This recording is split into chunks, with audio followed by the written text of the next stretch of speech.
Good morning and a very warm welcome to each and every one of you to this webinar for the sharing of the findings of the study and panel discussion on the impact of the pandemic on the education and well-being of the children, including those with disabilities in rural India. My name is Mary and I have been with the organization from inception and I'm presently the chief functionary. To give a brief introduction of Prajayatna and the background of the study, as many of you know, Prajayatna has been working with government schools and Anganwadis for the past many years to bring about a systemic change in the way these institutions function and what they deliver. The focus has been on strengthening the communities and empowering the teachers and system to redesign learning and the way the schools function. In this journey of ours, we realized that there was a need of inclusion of all children undergoing deprivation and marginalization of various sorts, and this was especially true for children with disabilities. Instead of a one-size-fits-all approach, there was a need for making our schools and indeed our communities more accommodative and inclusive, which looked at developing the abilities of all children, which would enable them to learn and thrive. It was in this context that we have been working in UP, and this has been especially possible with the support of CBM, who has been supporting us to make education accessible for all children. During the pandemic, when all the schools were shut, as all organizations, we all did try to pivot and come out with an online mode of learning. In the communities that we were working in, it was seen that the accessibility to technology was extremely low. And that is when we saw the true rural, urban, and rich, poor divide come out so starkly. And another divide which stood out was also the children with and without disabilities. Of course, we did develop content for all children, which could be shared via WhatsApp, created activity worksheets, and later on initiated Mohalla classes, etc., and managed to reach a large number of children and at least try to keep them engaged in the learning loop. But we also realized that education was not the only thing that was affected here, but the overall well-being of the child had been severely affected, especially in backward regions. It was in this context that we decided to do a study on the effect of the pandemic on the education, learning, and well-being of the concerned children and the impact on children with disabilities and their families, especially in marginalized communities like that of Bahraich of UP, one of the most backward districts in Uttar Pradesh, and one can say in the country as well. The economic fallout, the conditions of a health infrastructure, all this and the effect it had on the families and their priorities. What impact the school closures had on the learning of the children, etc., are some of the things that we will be looking at. The findings of this study will be shared today, followed by a panel discussion, which will look at the different areas that were severely impacted by COVID and how that has had an impact on children and their education and well-being. We have a panel of experts who have worked in different areas, and we would like to understand their experiences during this time and their opinion as to the way forward. We have with us Mr. Krishna Manohara, who will be presenting the findings of the study on behalf of his team, led by Professor Rahul Varman. Then we have Ms. Anita from CBM, a very experienced person in the field of disability, who has worked extensively with children with disabilities. Mr. Anish from TRIF, who has had decades of experience in the livelihood sector, working with women and SAGs. Ms. Vijaya Didi, who spent her life fighting for the rights of informal workers and their children, and especially those from the brigades. We then have Mr. Subendu from CRI, who is the Director of Policy, Research and Advocacy. I would like to thank each one of you for taking the time out from your busy lives to participate in this webinar, and I do hope that we have a meaningful discussion. I would now like to call upon Dr. Sarah to give her opening remarks. Dr. Sarah is the Managing Trustee of CBM India Trust, an organization which she has been working for an inclusive society and been working in the disability sector for the past many years. It is with their support that we have been able to do this work in UP and this study as well. Dr. Sarah Verghese graduated from CNC Vellore, India, and is a fellow of the Royal College of Surgeons, Edinburgh. She started her career as an ophthalmologist with the focus on public and community health. She has experience of health systems in different countries. She was conferred with the award for her contributions towards inclusive development and principally on the issues of people with disabilities. Dr. Sarah has graciously agreed to be our chief guest, and I would invite her to give her opening remarks, after which I will call upon Mr. Javed to take over. Mr. Javed is the Senior Manager of Education in TRIF, that is Transform Rural India Foundation, where he anchors the Education Sector Council. He has many years of experience in elementary education and in the development sector, has been a research associate for many years, and then worked in various capacities in leading NGOs, state bodies, etc. He will be moderating the remaining part of this webinar. Once again, welcome each one of you. Over to Dr. Sarah. Good morning to all of you, and a very warm welcome from the side of CBM. CBM has been working in the field of disability and development for over 50 years in India. And what I realize all the time is how much longer that journey is, what a long journey it is to ensure that people with disabilities are fully included in the various aspects of their community life, have access to the various schemes, policies, and what is available to others in their communities, and are also not forgotten in humanitarian crises like COVID-19. There's been no lack of work and studies on the impact of COVID on rural communities, on the urban poor, on migrants.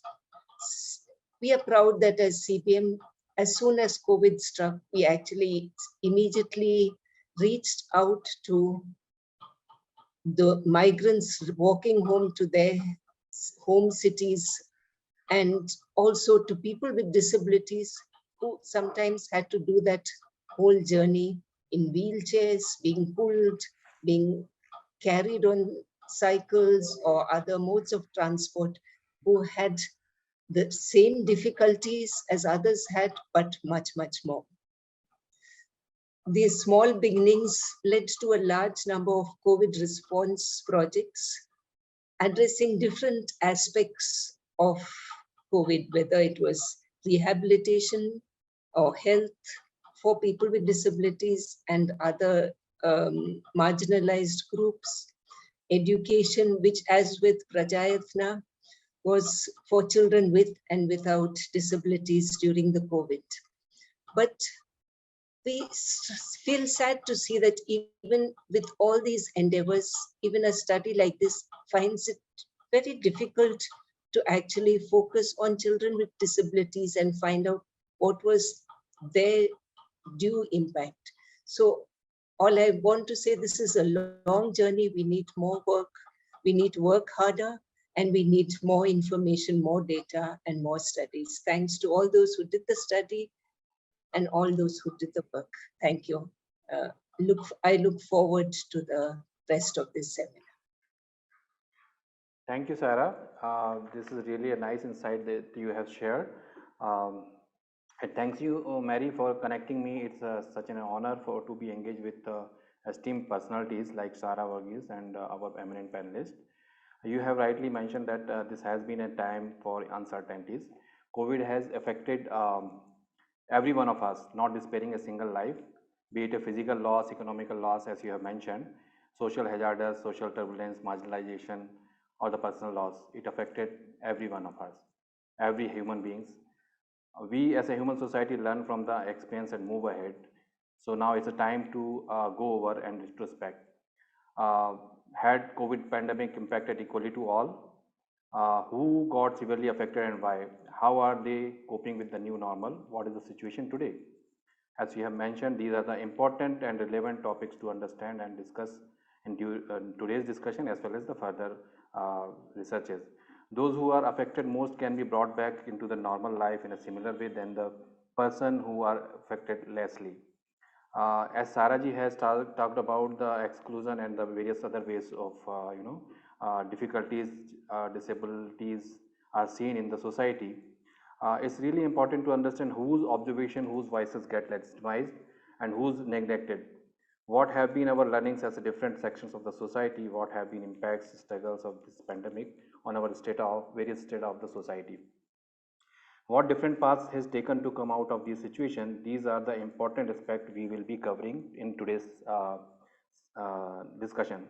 I'm sure we as a development professional will see these issues from the multiple angles and from different perspectives.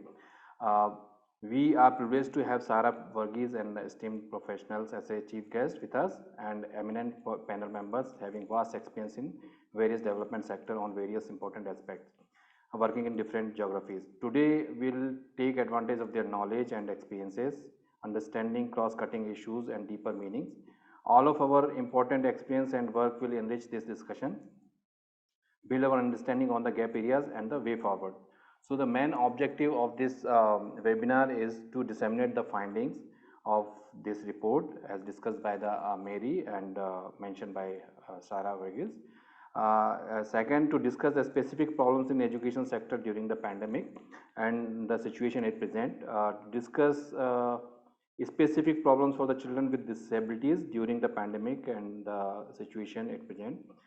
Suggestions and the way forwards, proposed policy level changes that can address the issue. So these are the objectives that we would be looking after through this whole discussion. So these are not the only points. I am sure that our discussions will go touch with other aspects as well.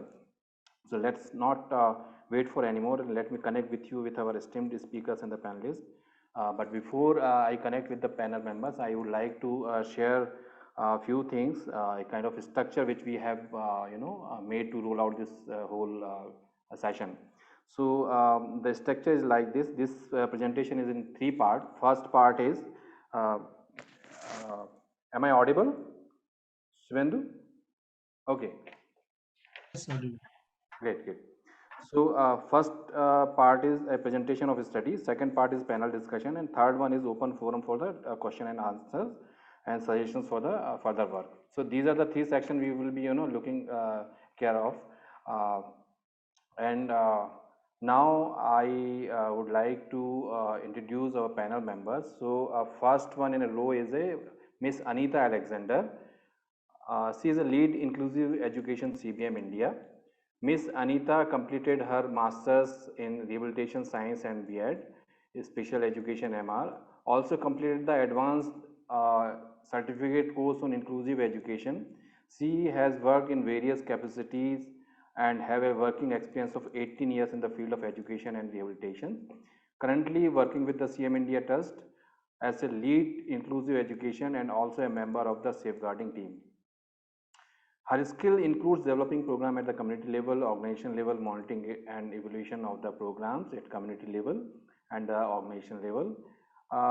She is she is involved in promoting inclusivity in the regular schools and focusing on the developing special schools to act as a resource center for inclusive education.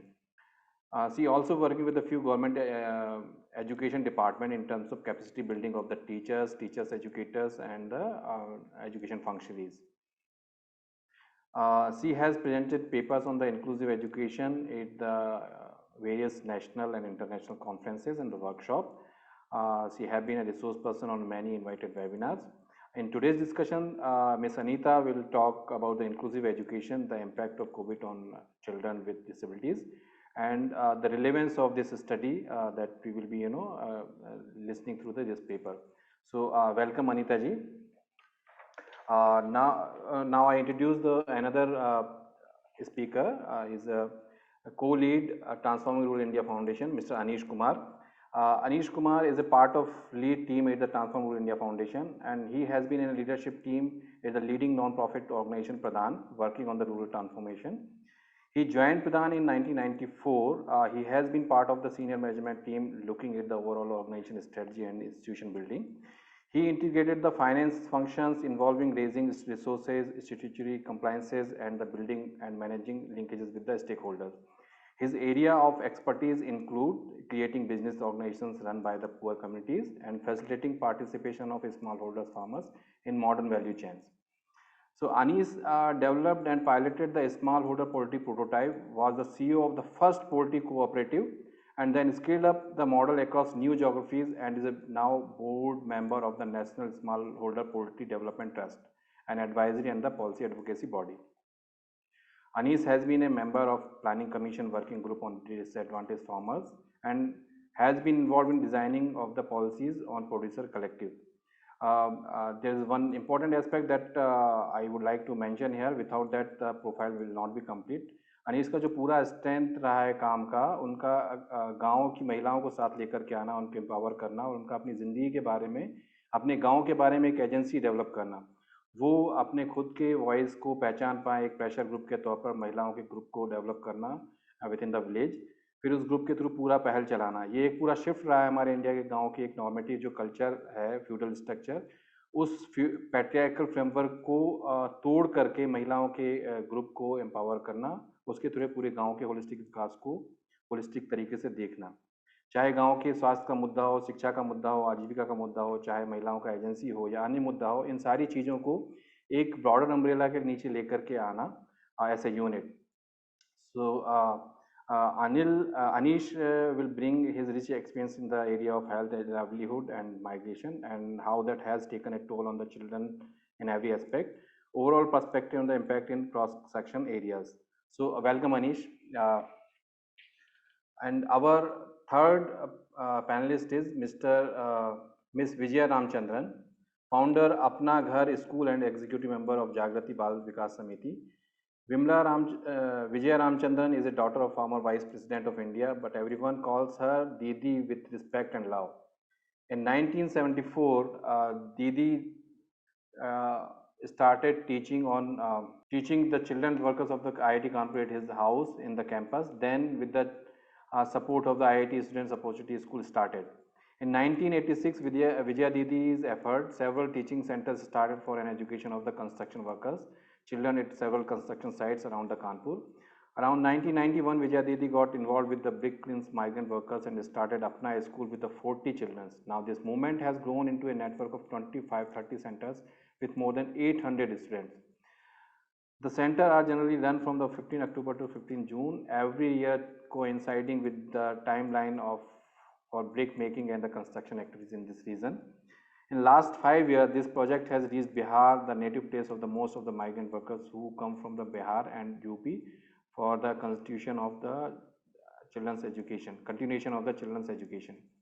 In 1996, Swami Vivekananda Vidyalaya was founded with the effort of IIT volunteer students and Vijaya Didi. Apna Ghar, affiliated with the Asha Kanpur, is a residential school project for the migrant worker children. It started in 2006 to augment the effort of Apna schools. So today Didi will talk about the impact of COVID, especially on the children working in the brick kilns in Uttar Pradesh. Welcome Didi.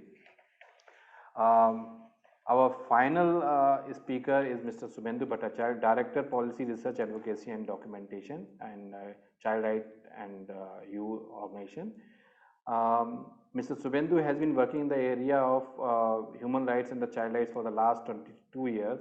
He has been working with the CRI for more than 18 years in various capacities as a program officer, state manager of UP, MP, Rajasthan, Delhi, Haryana, Uttarakhand, Himachal Pradesh and J&K. He served as a program head of the North India of CRI for more than 10 years. Recently, he has taken up the responsibility of the Director of Policy Research and Advocacy from 1st of April 22. उनका पूरा जो training रहा है सुबेंदु दा का ऐसे mass communication journalist रहा है, गांव-गांव में जो क्राई का पूरा काम है उसको देखने का उनका जो पर्सपेक्टिव है वो जर्नलिस्ट की तरह एक क्रिटिकल नज़रिया है, कैसे कम्युनिटी सिस्टम और एक बच्चा तीनों एक एस्पेक्ट के रूप में एक साथ देखे जा सकें ताकि जो बच्चा है उसके आसपास एक इनेबलिंग एनवायरनमेंट बन सके. इस चीज़ को हमेशा उन्होंने कोर में रखा है, जिसके लिए जिस लेवल का भी एंगेजमेंट उन्होंने कम्युनिटी के साथ में किया, सोसाइटी के साथ में किया है, उस लेवल का एंगेजमेंट उनका सिस्टम के साथ में भी रहा है। By heart he is an child right activist. उनका पूरा काम child right policy and programmes को लेकर के रहा है। जब हम चाइल्ड राइट एक्टिविस्ट की बात कहते हैं तो एक बच्चे का जो पूरा हक है, पांचों जो बुनियादी हक हैं, राइट बेस्ड अप्रोच को ध्यान में रखते हुए बच्चों के पूरे हकों को ध्यान दिलाने के लिए जिन स्टेक होल्डर्स के साथ में अभी एंगेज होने की जरूरत पड़े, Subhendu and his team, put his complete effort on that. And today's discussion, Mr. Subhendu will be shedding light on the importance of advocacy and the research highlighting issues faced by the children, including those with the disabilities in India during the COVID-19 pandemic and the policies made in the context of education and its impact. So this has been an introduction of our esteemed panel members. Now, as a first part of our seminar, I would like to start on the paper presentation, and for this I requested Krishna Manohara to come over and start his presentation. Krishna Manohara is a project scientist working at the IIT Kanpur. He has a master's degree in physics and extensive experience in project management. He lives in Kanpur. He has been actively working with the students and workers organization in the IIT community. He was one of the key researchers of the study. He will be presenting the report in findings and share crucial insight from the study as well as the team's overall experiences during the study. So let's not wait for any further, and I request Mr. Krishna Manohara to come up and present the study. Mr. Krishna Manohara. Yeah. So the presentation will be, should I share it or you people will be sharing the presentation? Devyanini, can you share the presentation? Or I'll share the presentation. Yeah, please. Yeah. Okay. Okay, fine. Yeah. Yeah. Thank you, Javed. Yeah. Hello, everyone. So here we are going to talk about the study, what we have done in Bahraich district of Uttar Pradesh. So let's look into the situation of pandemic. I think all of us know how devastating it was for every one of us, and for the marginalized community and for migrant workers, how devastating it was. We have seen the report, and we can imagine the situation through which all of them went. So by looking at all this, and when Prajayatna approached us for this study, we were thinking how to address this issue of education of children during the pandemic, and what are the factors which affected this. And when with our discussion, we realized that how the whole situation, lockdown, and after that all the policies, how it impacted devastated the whole life, including the livelihood, health, education, transport, everything. So in this situation, in this difficult situation, how learning can happen? That is the question what we came up with. And with this question, we came up with next slide. Yeah. We came up with our main objective. So what we want to see. So we wanted to see what these children did when they were at home. Did they study? Did they go to help their parents in household activities, or did they help their parents in any monetary activities, or they substituted them in this monetary activity? And like if that happened, we want to look into that. And next one is what the policies, what the government has implemented of digital education and mohalla classes. Where they've been effective, and did these children study through this new means of education? So we looked into this, and we'll present our data. And when the whole condition of this health, livelihood, everything was at stake, and it was so difficult for even people to get jobs, and they did not have enough money to sustain their family. How did the nutrition was taken care? Did they have any Was there any policies which helped them, or was it enough, or were they in difficult situation?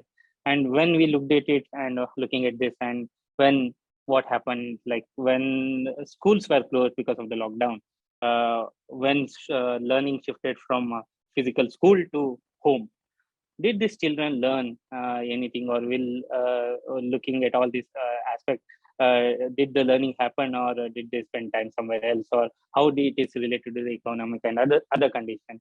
And the next one is, we have seen reports and this thing and our own experiences, how the whole pandemic affected us personally in different ways: health, health, in socially, or emotional well-being, in every aspect. So we wanted to look at it in the case of children, especially children with disability, what they have gone through during this time. And looking at all this, and when after 18 months the schools have opened up, when children came back, what was their situation? Did they learn something during this period, or something else has happened to them, and how did they cope up with the whole changing scenario? And when like whole they shifted to a new system, and how when they came back and when they went back to the older system, how did they cope with that situation? So these were the main objective. And now let's go into we divided it into different parts. So first, I will talk about our methodology and what we have done. So our whole study was mainly based, it's mainly a qualitative study, and we use some quantitative results to validate our qualitative, whatever the answers, or whatever we got from the ground, and what people told us from the ground.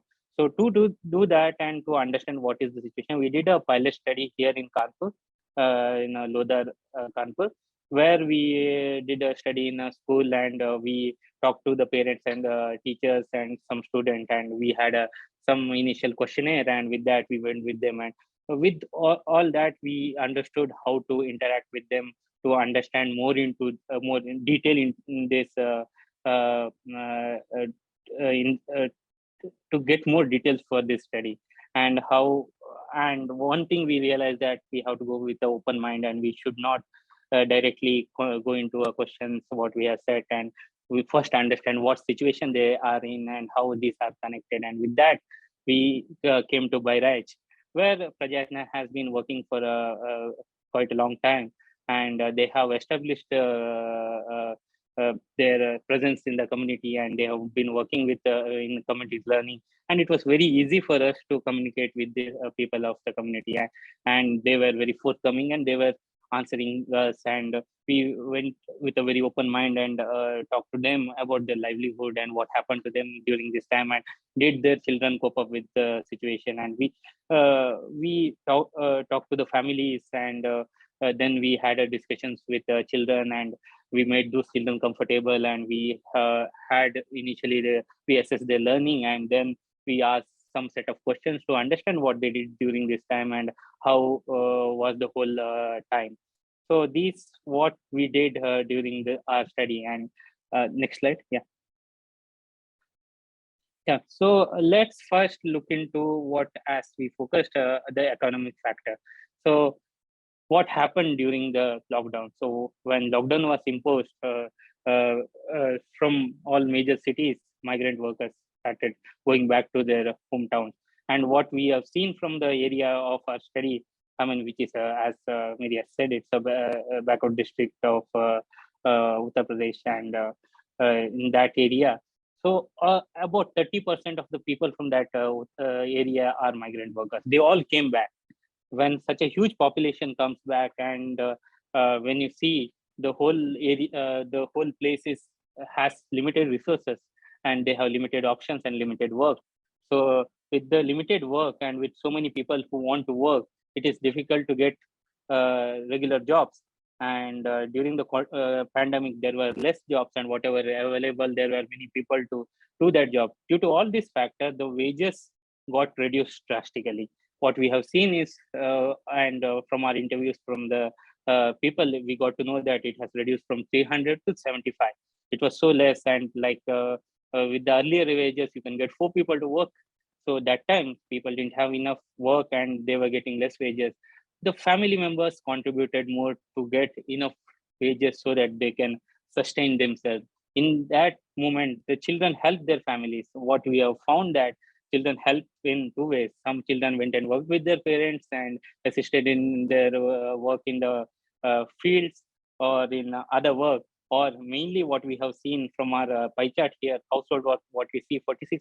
The large number here is a girl child.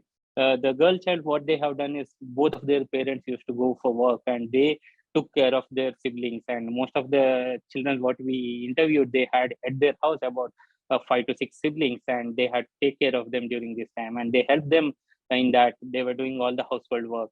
And some of them, girls and boys, went for the agriculture work with their parents and help their families in other work. And there was about 29% student who did not do any specific, and most of them played during this time or they did some other work. So this is what we see. It's a starting like situation what we have seen.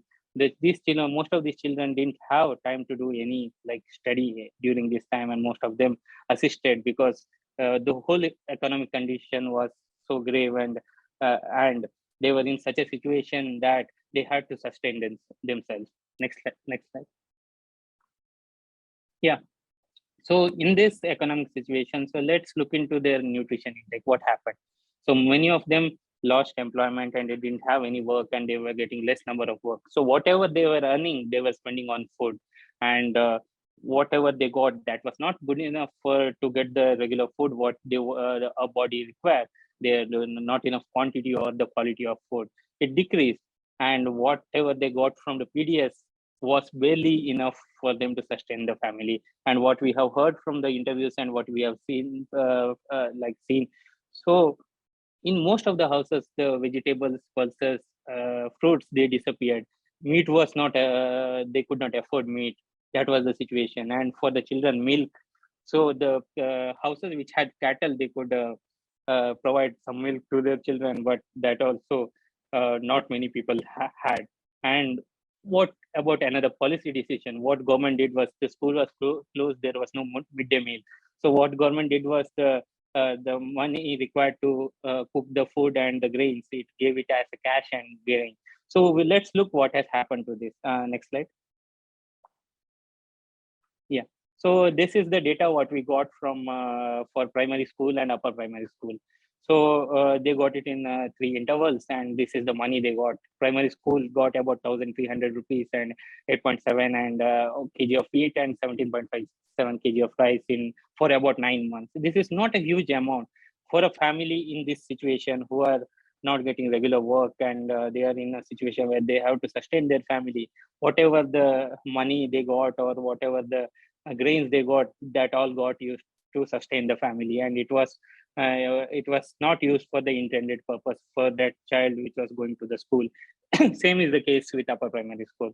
So this is what we can see, that how the economic conditions can affect the policy decisions, and these policy decisions has to be taken in consideration with that. Next slide. So let's look into the digital education and access to smartphone. So we have seen many reports and how ineffective it was. So we wanted to see in this area where people were finding it difficult to sustain, and it was a backward district of the UP. So was it helpful for these children in this condition? What we have found that it was near complete failure. They could not access this medium of instruction. What we have seen from our 144 children we have interviewed, 85 of the households had smartphones, but in this also what we have seen is like one member would have a smartphone, the earning member of the family, he would go out for the earning, and the children could not access the smartphone, or there were many children at home and the elder ones or the preferred one could get the smartphone, and most of them could not get the smartphone in this situation. So this what children told us, that their elder brothers or sisters could access it, or many times in case of a girl and boy child could access.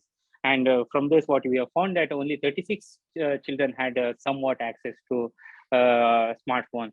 And what is very concerning is only 4 from the whole total 144 children interviewed had regular access to the smartphone. This is a really concerning situation, and it is a complete failure of the policy. Yeah.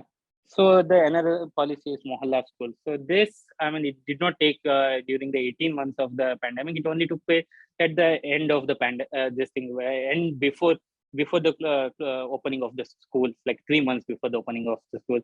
So what is the concept? So they came up with a concept that they will take volunteers as somewhere, like they are called Prerna Sathis from the village, who are intermediate or college going students, and they will use these volunteers to teach at different parts of mohalla to the children during this time. But what has really happened was, I mean, it was at the just before the close was reopening, school was reopening, and another thing was it was happening not in the stipulated place, and the parents artists, many times they would have it in their houses, and many times it was irregular, and it was they were having it for a small period of time, well, compared to a school which runs from like morning to evening or a longer time.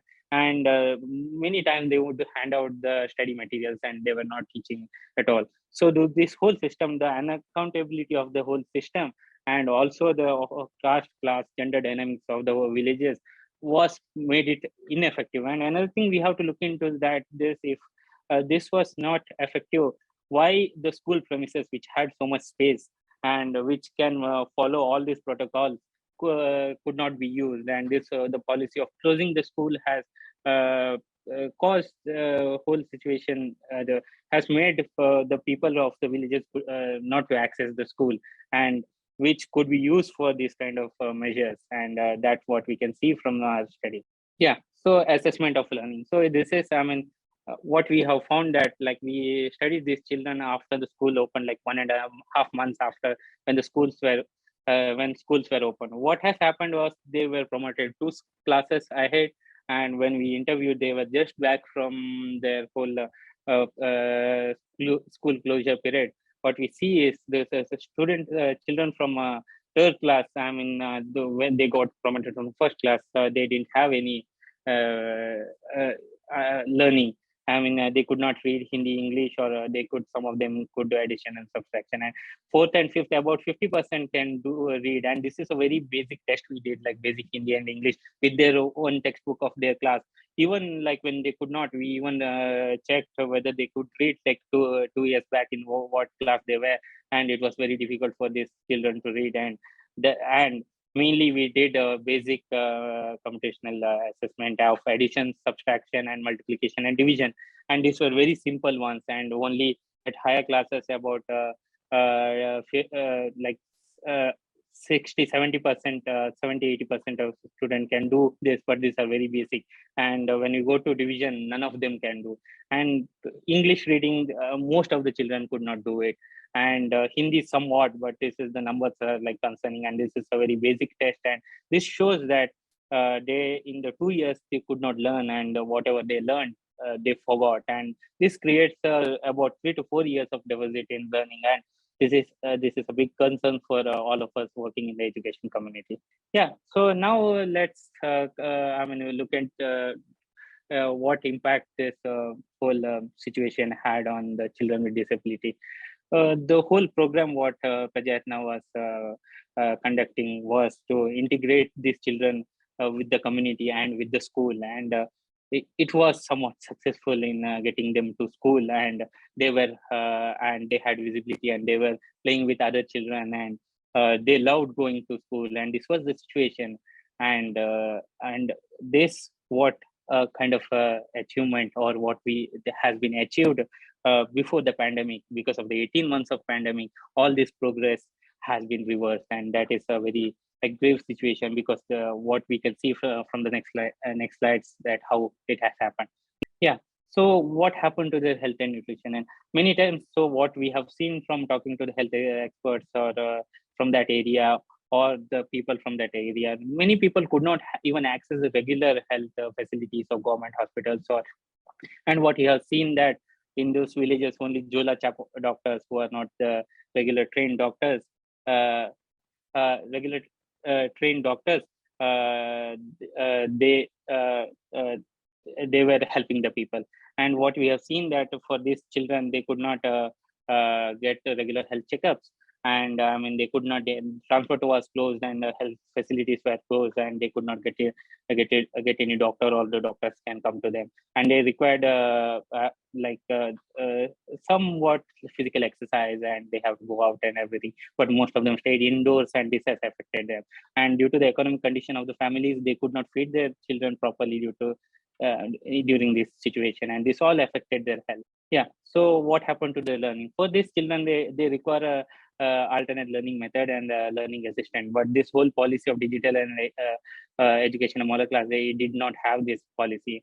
And what these children, what they got materials of regular children, and most of these parents could not teach them, and this hampered their learning, and they could not they could not learn anything in this situation, and this has caused a huge drop in their learning. Yeah, next slide. Yeah. So here I would like to conclude our study, and what we have seen that this whole pandemic and the lockdown and the policy, it had a devastating impact on the sustenance of the family and learning of children. And the policy decisions of online education and mohalla classes, or the MDM and other policy decisions, they could not work, and they were ineffective in this conditions of grave economic crisis. Families could not sustain themselves, and they did not have proper work. And in this economic crisis, the learning and all these policies, they did not have any effect, and the children, they could not access the basic needs required to access this education, and health facility was devastated, and that we can see with the children with and without disabilities.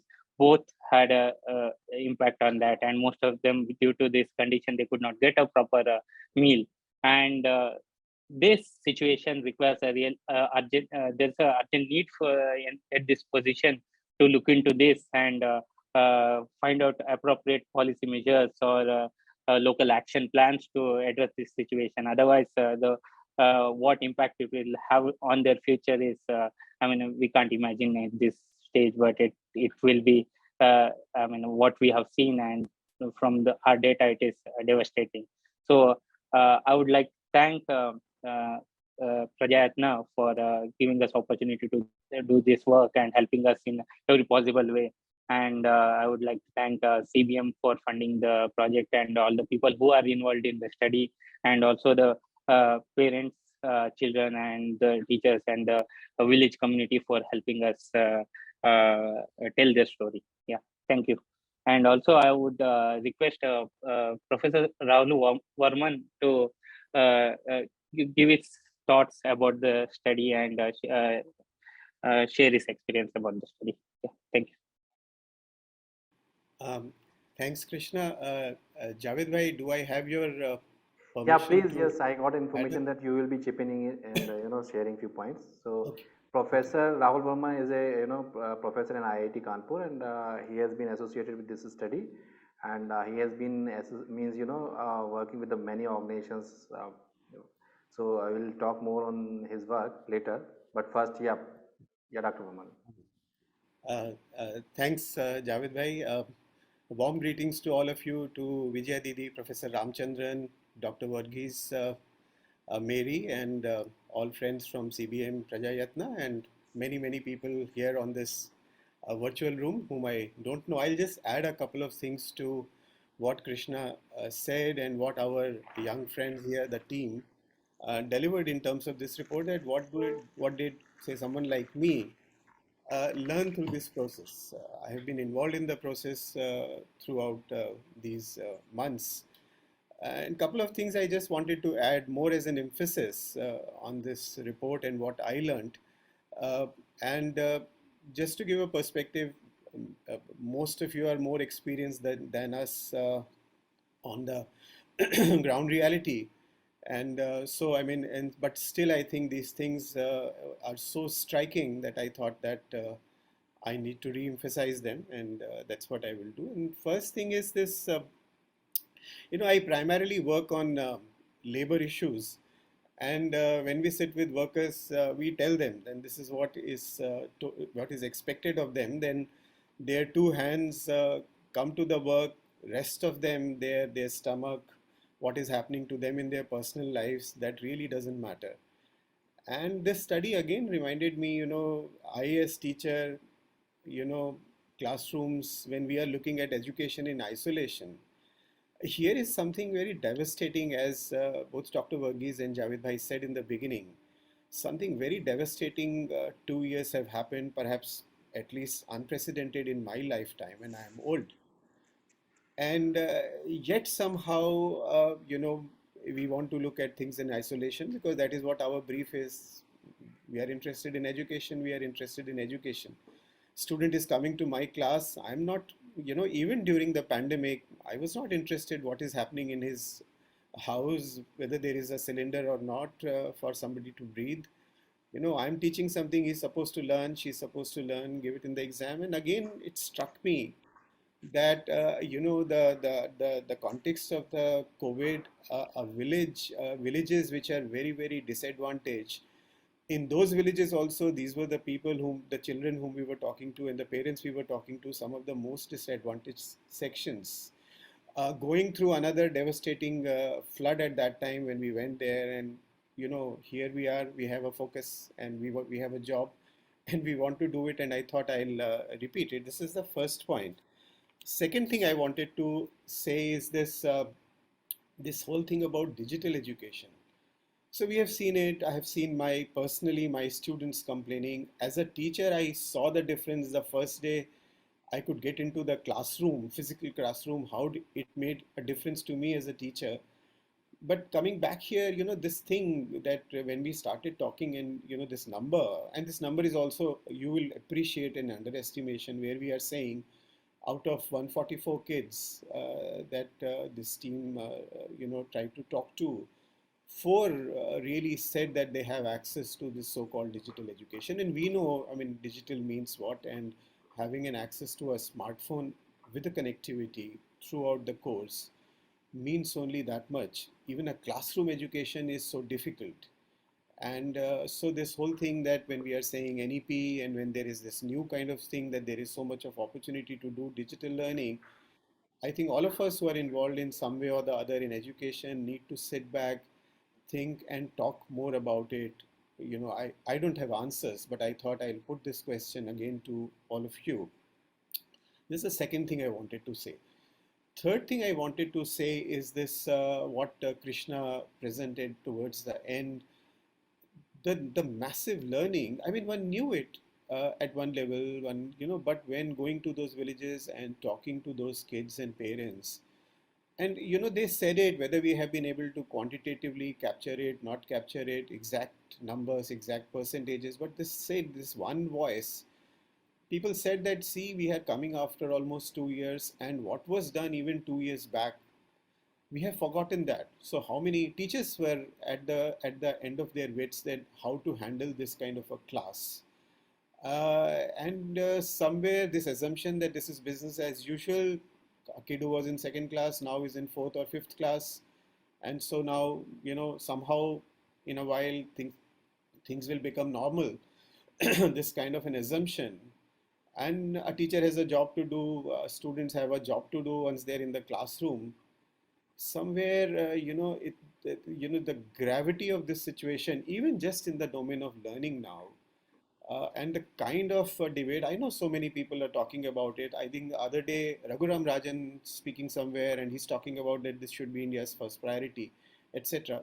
Yes, people are very mindful, but the kind of debate and the kind of then coming up with some, actionable agenda on this, I at least have not seen it. Some of you who work in this area will know better. This is the third thing I wanted to say. And last thing, in a minute, as a researcher, methodologically, we realize the difficulties. I mean, you go there, ask the kids, okay, you got this, was this good? Or the parents even. I mean, of course, the people who are there is such a huge, massive deficit of democracy in our society. People who are the disadvantaged, they will say, बढ़िया है, हाँ मिला हमको, बहुत अच्छा था. Whatever we got, it was good. thank you for it. Even they asked us, given our middle class this thing, we are going from urban setting, they will say, okay, what have you brought for us? So this whole thing has become internalized. We all know it, and you people work on the ground. But I mean, so it starts, the conversation starts with it, and I'm sure we have been able to only barely scratch the surface. But as a researcher, the difficulty is really in understanding a layered reality, whether we are looking at education, whether we are looking at learning, or questions beyond that, which are very, very important and related. All questions are related to each other. Is the fourth kind of thing I wanted to flag before we others, the other panelists, distinguished panelists, take up and they speak on this. Thanks for listening. These are the 4 points I wanted to flag. Yeah, Javed bhai, you can take up. Yeah, thank you very much, Dr. Varman, and these are the really insightful sharing that you have shared here. And I really appreciate the points you have brought brought in.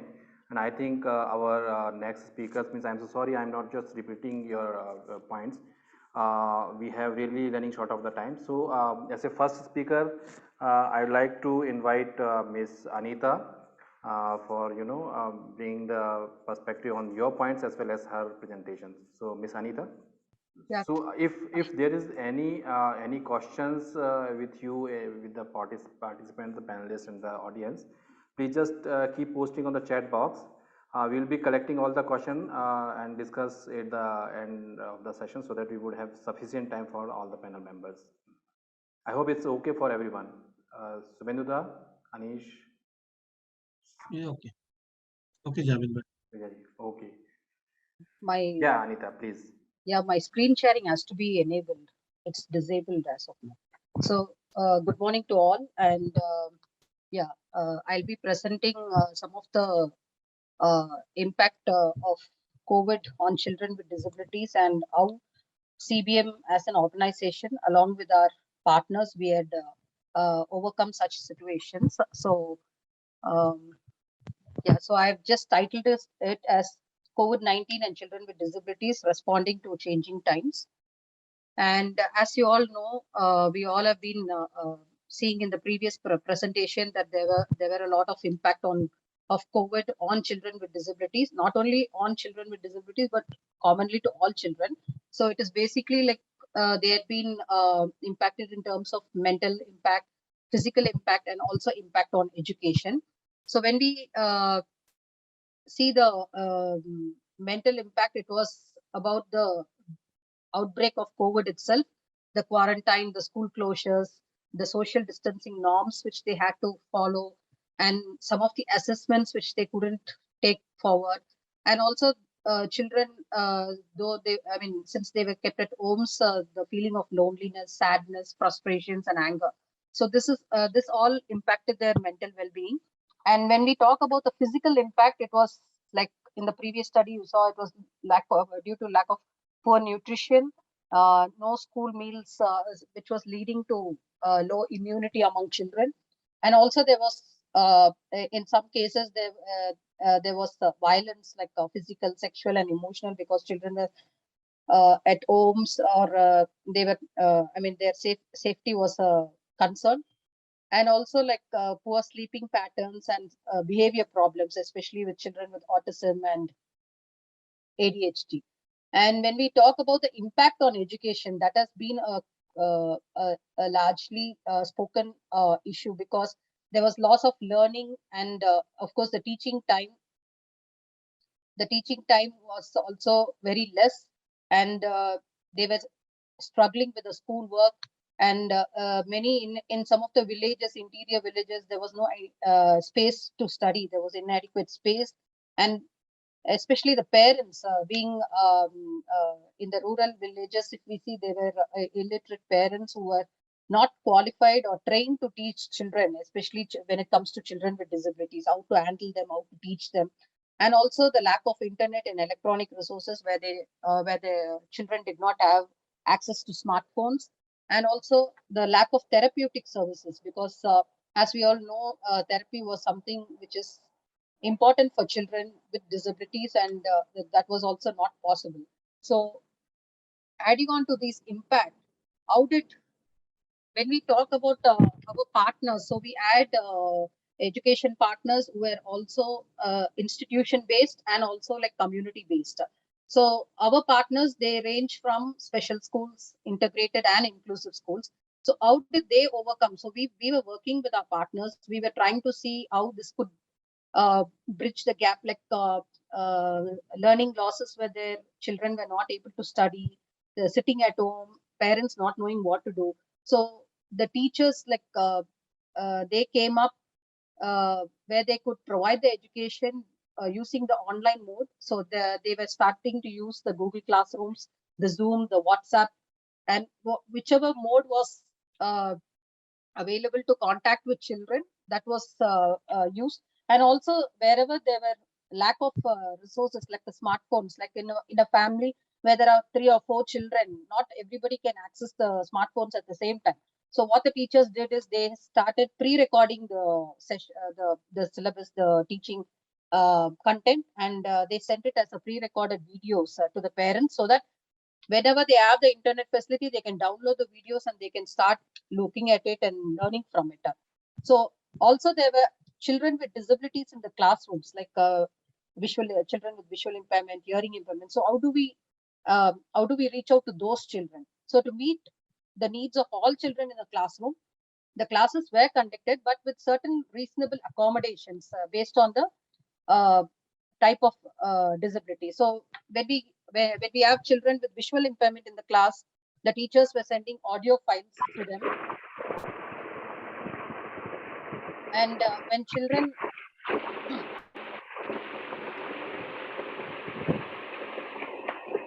for children with hearing impairment, the teachers conducted classes with the so for children with hearing impairment, of course, the teachers they conducted the classes using the sign language. And when there were children with intellectual disability, individual attention was required. So individual sessions was taken, where parents were also requested to support along with the teacher in order to train their children. And children were also asked to do assignment and submit it to the teachers, for which marks were given to them. So certain kind of reasonable accommodations were provided, where teachers had to really work on the strategies. Now coming to the community based, okay, those were like institution based, like school based interventions. Now when we talk about the community based learning interventions, there were village volunteers. So they were sending content on disability inclusive education, and there were also certain apps, like the learning apps, like the Prodigy application, which is available to all. It's a free of it's on Google Store, so you can download that. So a lot of learning materials are available under that app. And there are also Joy for Learning application. So these were certain apps which was developed by Pratham, who's one of our partner. And there were also like PDF file of library material. So these were all shared with the community and the children. So the village volunteers played a vital role here. And also they were also like starting to engage the parents, so that the parents also get to understand what is the needs of their children and how do they have to ensure children learning at home. So parents also played a vital role here. And and also parents they've I mean these initiatives has realized that even parents can facilitate and engage children in meaningful conversation. So this gave the parents a opportunity to learn and also teach their children at home. And also we have been given conscious effort where the local resources and contexts have been used in order for the parents to be able to support without feeling overwhelmed by the entire process, because for them also it was a tedious task to give their time to teach their children. Now coming to the community, as part of the community interventions, what was available is some of the radio programs which the government started on building awareness and also promoting education for children. So many children, they started using the radio programs, and there were loudspeakers which was set up in the villages. So children used to come to a common place where they used to learn through these means of communication. And as CBM, what we did is we set up some of the community learning centers where there is poor or no network connectivity. and families who cannot afford to have a smartphone, and whoever, I mean, like very rural areas, there was no electricity also. There was no provision of computers or anything where children can come together and learn. So in that kind of situations, what we did is, in the government's premises or in a community hall, we set up the community learning centers where the education was continued for children, where we sought the help of the teachers. So teachers, they had a roster duty where they come and they teach the children, and this was benefiting the students from the government schools as well, because that was the most gap which we have seen, that the children in the government schools were lacking the education during this school lockdown. Then there were also worksheets, of course, like even Prajayatna, Pratham, and many of our other partners, they have been working on adapting or modifying the worksheets which will suit the needs of children with the disabilities. So here, as I said earlier, the parents were empowered to become as facilitators, and on a weekly basis, these worksheets were sent to them, and they were trying to teach their children at home. And also, like as I said, each module, it consists of conversation that the parents can have with the children. So that was also like sent in both oral and written. Then for storybooks, YouTube links were sent, audio visual videos were sent. So all of these helped really, where the children could continue to a little extent where they can continue their education. And also based on the languages like Hindi and English, separate worksheets were sent. And also, like for younger children and older children, grade wise worksheets were sent. So through all this, the children were kept occupied with their uh, uh, needs. Now, some of the innovations during this pandemic. So it was not expected that schools will be on lockdown or children will be at home, and how do teachers going to work with children? All of this, it was all unexpected, and then we had to literally think of some strategies. So as I said, the radio program, the loudspeakers, the community learning centers which we set up, all this was giving way for children to continue their education. And apart from this, we as CBM, we also establish a program management unit. This is in the state of Tripura along with the state education department. So here we are working in the system strengthening, where we are trying to see that children with disabilities are getting the required services, educational services, and also the therapeutic services. Now, the other thing is also the lack of teachers being trained. So that is something which we also saw there is a huge gap. So we are working with the Regional Institute of Education, where we are training the teacher faculties on inclusive education. And also we developed with the project, like we had specific projects during COVID times, where even Prajayatna is one of the partner. So there we developed e-learning platform and e-contents using the UDL framework. So all these are available on the open source, where teachers. Anita, I'm so sorry. I may need to, stop you in a 30 seconds. Okay. Where teachers can use these contents. And as I said, yeah, these are some of the available resources on the open platform. And as I said, teachers training played a very vital role. So we started training the teachers how they get equipped on digital literacy skills and how they teach children in the classroom. And when we talk about the health interventions, for the psychosocial counseling was given, where we set up accessible helpline services where children can get the required services, and also e-therapy. Using the smartphones and other videos, we developed a small e-therapy videos which the therapy assistant could work along with the health workers in the community. So these were some of the things. Now, to end my presentation, we all know that this is a new normal, and from face to face, it has really become to virtual reality. And from tactile things like where we used to work with children, it has become social distancing. And from teachers to field workers, we are depending totally on the mothers, fathers, and siblings, where children have to learn from them and they become the facilitators. And support from institution has really moved on to the community-based inclusive development interventions, where we have to work with family as the implementers. So this is the new normal, which we all should accept, and we are working towards it.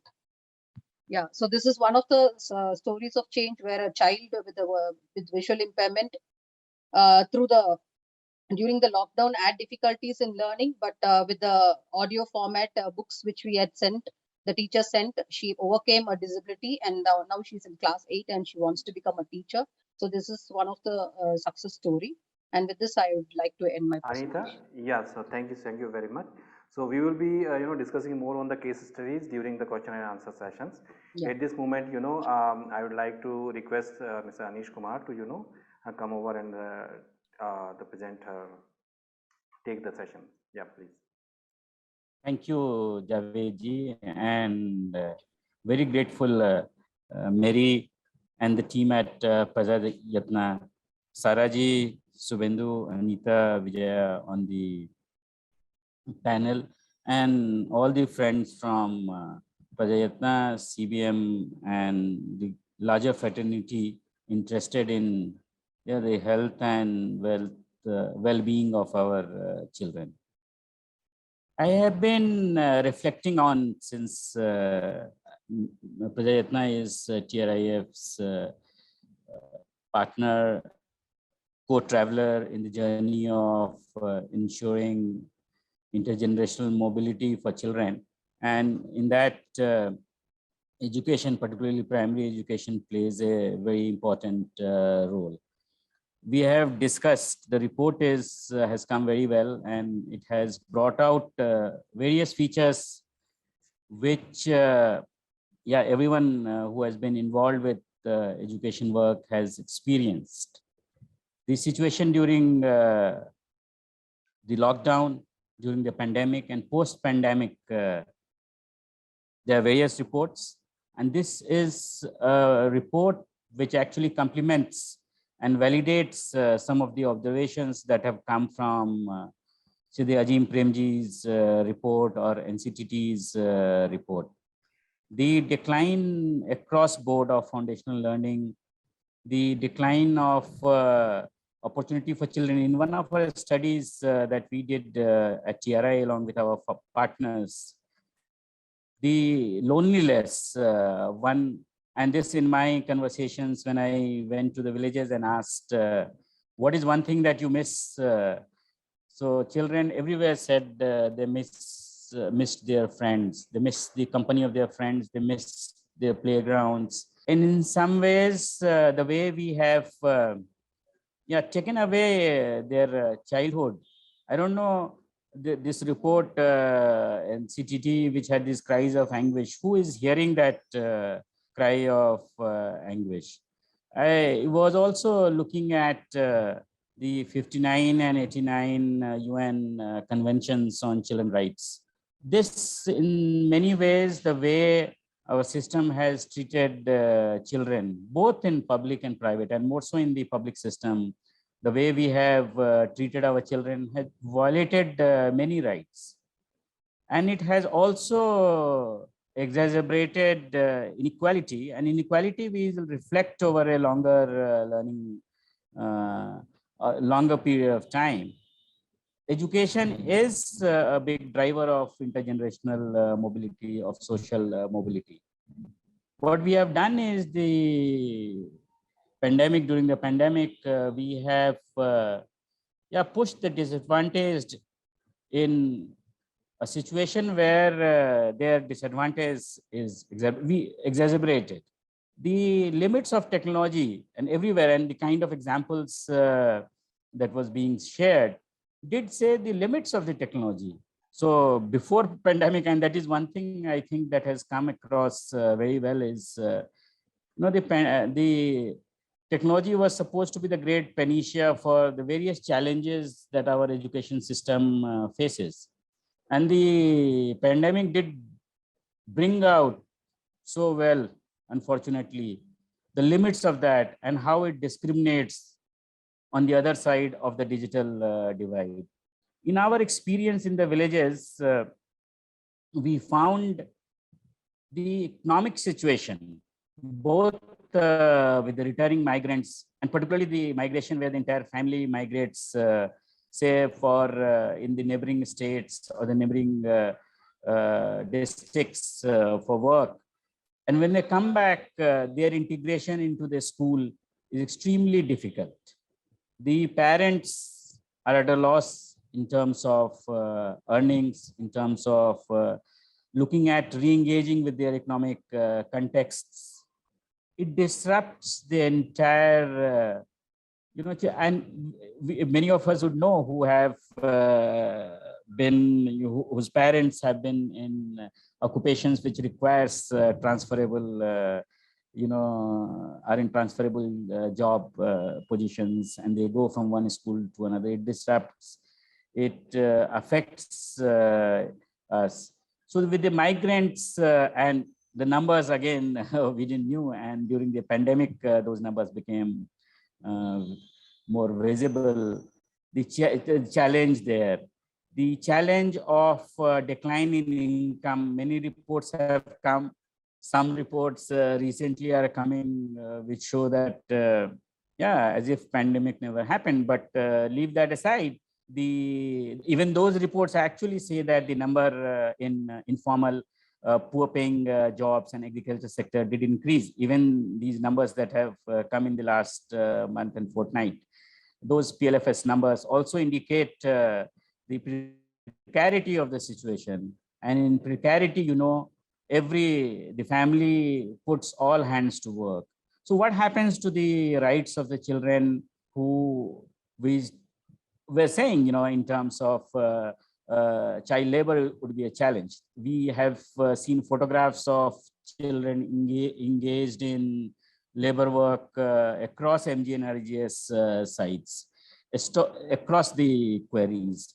So economic situation as visible in the rural areas, whether reports tell that or not is a different story. It has impacted the context of the children. The health, and particularly health where one has seen loss of a parent. And we know the challenge of education and the challenge of education driving in social mobility, intergenerational mobility, in single parent households, in households where both parents, pass away, is globally, and in India also, studies have shown the impact it has on child's well-being and growth. So what happens to the large numbers of families where parents passed away? Apart from the earning loss, it has been a psychological scar. I don't know how these children will grow. So the education, the economic situation has impacted, the health situation has impacted. And I guess many of the wins that in the last decade one had with near universalized enrollment would also be lost. Forget about the learning outcome losses. You will have to start thinking of new ways. And some of us have been saying on this panel also, have been saying about the new normal. The new normal will be one of remedials, one of catch-up, one of, looking at different ways. We will start looking at technology very differently. We'll start looking at technology together with the centrality of the parent, the centrality of print-rich environment in the household, the centrality of the local community. When no teacher from outside was coming, whether you're teaching through loudspeakers or doing the wall writing, the neighborhoods became important. So the data, the survey, you did say that there are limits even to that, but we will have to look at a whole of a society approach where we look at all these things in a totality, in a holistic manner to ensure that some of the setbacks are mitigated. I don't know, you are experts and I am no expert on education, but there has to be a way of restoring the catastrophic human-made deficits that have been introduced. Amazingly, in the early phase when we knew that children were not going to be affected by COVID, still we closed the schools. When we knew that the adults and the older would be more affected by COVID, we allowed them into all kinds of political and social exchanges that the society offers. It is a discrimination of a very, very pernicious kind, and with a kind of inequality wedge that it has driven across the society. I would like urge us and to look at ways by which we can bridge some of the impacts, the negative impacts that the pandemic situation and your report has beautifully brought out brings in. And we would be working together with our friends from Prajayatna to see how we can incorporate this in our engagement in the rural communities and bring it in a kind of a whole of a society engagement with the parents, with the schools, with the school administration, with the teachers, and ensure in some ways some remedies can be made. And I'm very grateful and thank you very much for giving me an opportunity to share some of my reflections. Thanks very much, Javed. Very grateful. Yeah, thank you very much, Anis. I think this is a really insightful presentation. Anis has rightly mentioned that the children's lives have been violated in so many ways that they have affected their whole lives as well as the intergenerational mobility. That's very important to understand and think about. So, just putting more focus on this, I would rather go to the next presenter and request Vijaya to come up and share her experiences about the migratory labor workers and their children's coming to the learning centers and their schools. So Vijaya. Hello to all friends. Before talking about the impact of Apna school during pandemic, I would like to focus on special issues, by migrant workers' children, such as disruption of academic curriculum and constraints of the usual school system.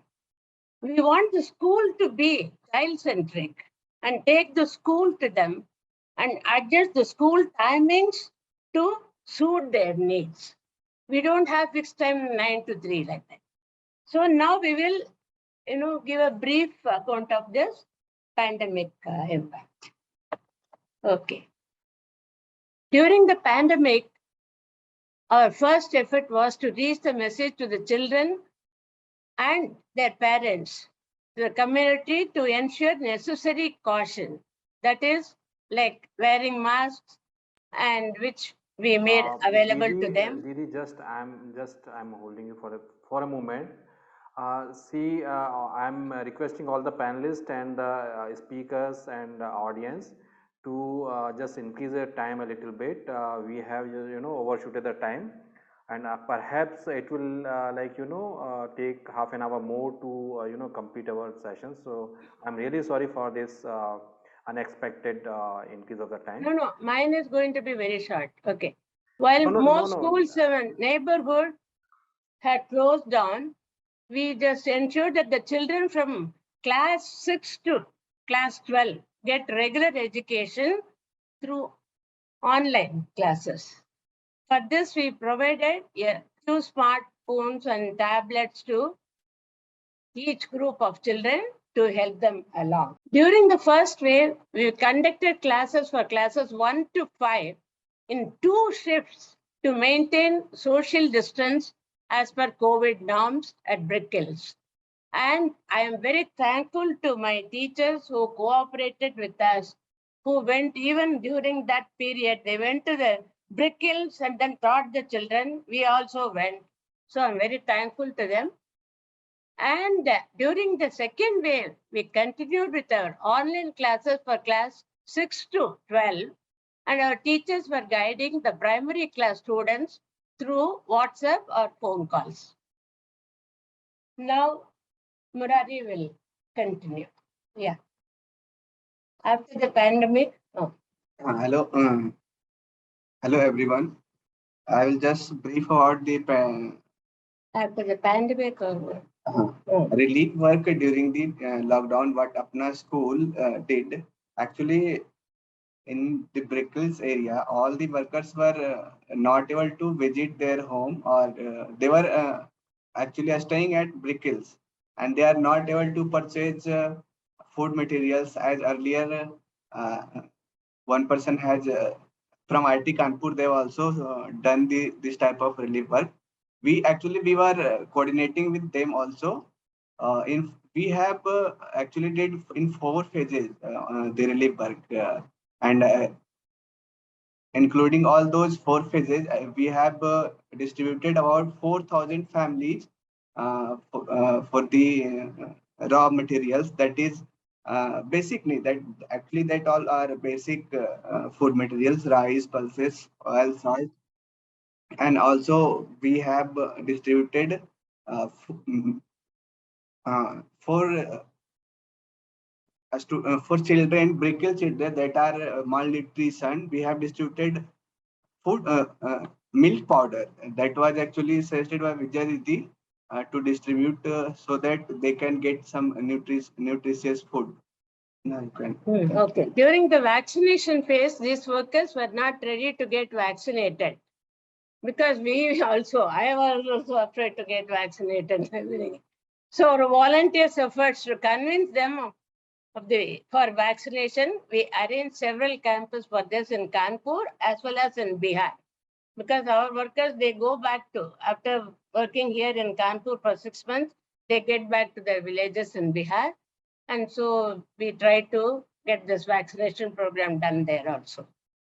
And we kept our midday meal program in all our centers and enhanced them to supply rations to as many families as we could.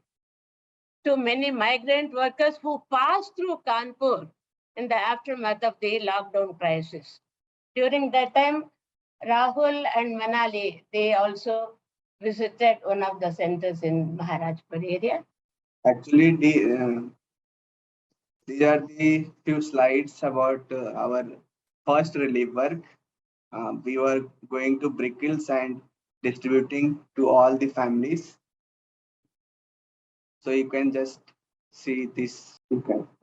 Yeah, this is the, kind of, we try to reach people, who were from Kanpur, who are, just Didi, it's not visible to us, Didi. Yes, yes, yes. Okay. See, these people, they come from Chhattisgarh and Patna, Bihar, say Patna and other nearby villages, Jharkhand, and some workers from Odisha also, some from Andhra Pradesh, So they all come to, most of the people come to UP area because the soil is so good for making bricks. Okay. That's why. So the whole supply of this country is mainly, they get it from UP, I believe. The bricks are. So this is how these people, they come there. And then during the pandemic, the children were really caught up in they are confined to the brick kilns only. So it was very difficult period for us to cope up with this. Anyway, our people, my group, my teachers, my coordinators, they all went there. We didn't miss a single day. So the children from class 6 to 12, because we were continuing with this kind of, online education. And for the younger children, of course, some of the children, they couldn't cope up because we were not able to do that kind of continuous, touch with them. So those people also lost. But anyway, I think younger children, we normally teach them through plays and other things. So I don't think there's, at least wherever we are working, in 30, 40 brick kilns in Kanpur, There are 300 brick kilns, but we are able to cover only 40 to 50. So at least these many children, they didn't lose much during the pandemic. And also the food supply was very regular, because throughout the pandemic, only after the second phase, the people started slowly moving. Till then, they were here only in the brick kilns.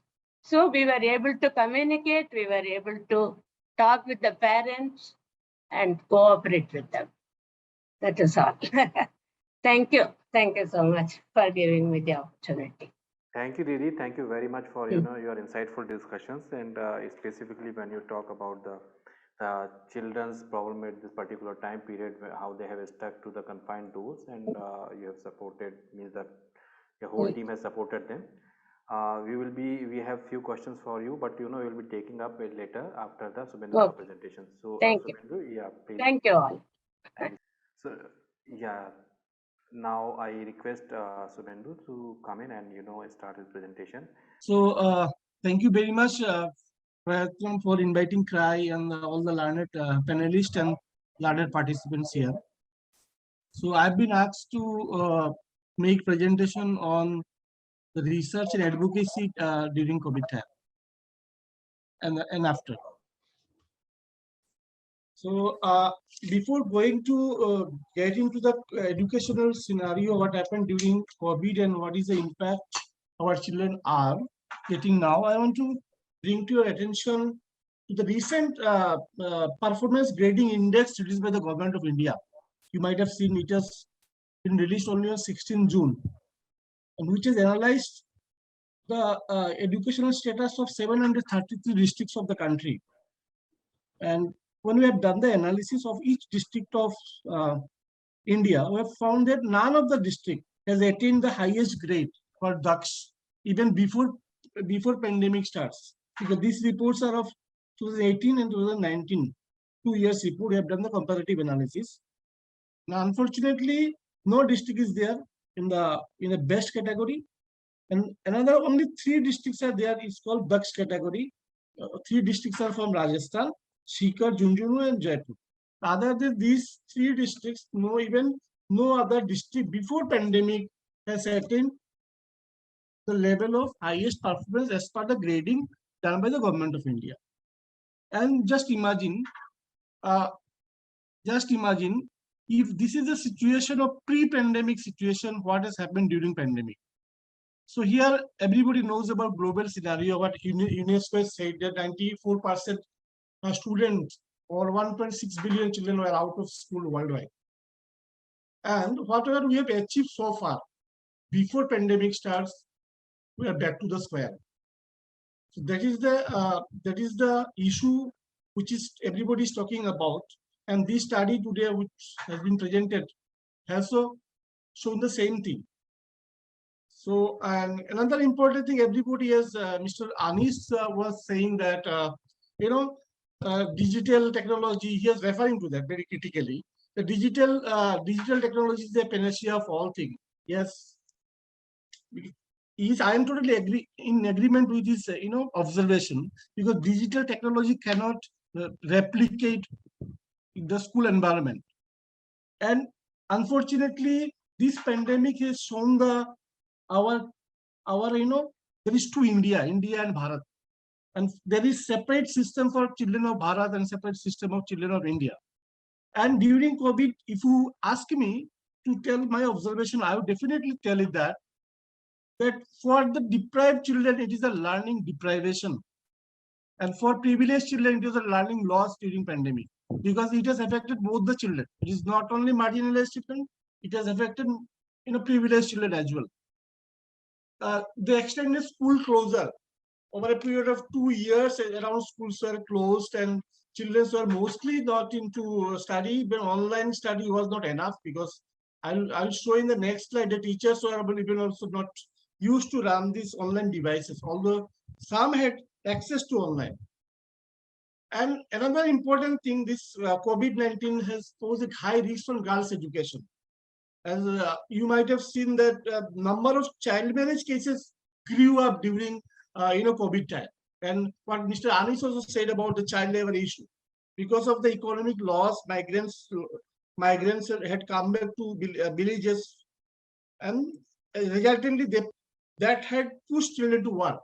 So children protection issues, even trafficking cases are also increasing, but almost no study has come so far. It is still at hypothetical level. And as far as children with challenged children, those who are visually impaired and all, they face a lot of difficulties in getting online education. What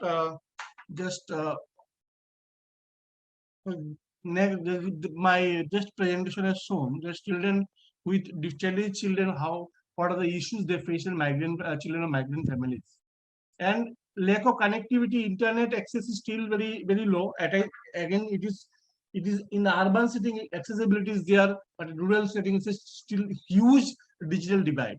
And this pandemic has shown another important thing, that private school, low grade private school cannot be no substitute of the government school.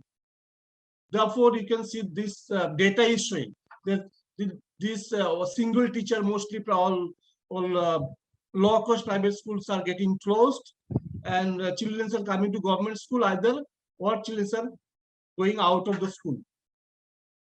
And vulnerable, next slide, please. Since time is short, so please skip the slide because I don't want to take more time. It's a fact sheet only. And if you look at the UNESCO estimate, around 32 crore learners have been affected in India, as I said, learning deprivation and learning loss, with majority of the students enrolled in primary and secondary schools. And moving from classroom to home, the scale and in hurry presented enormous challenges, both human and tactical. And our schools are also not very much equipped to do or provide digital education, which has seriously impacted most marginalized children.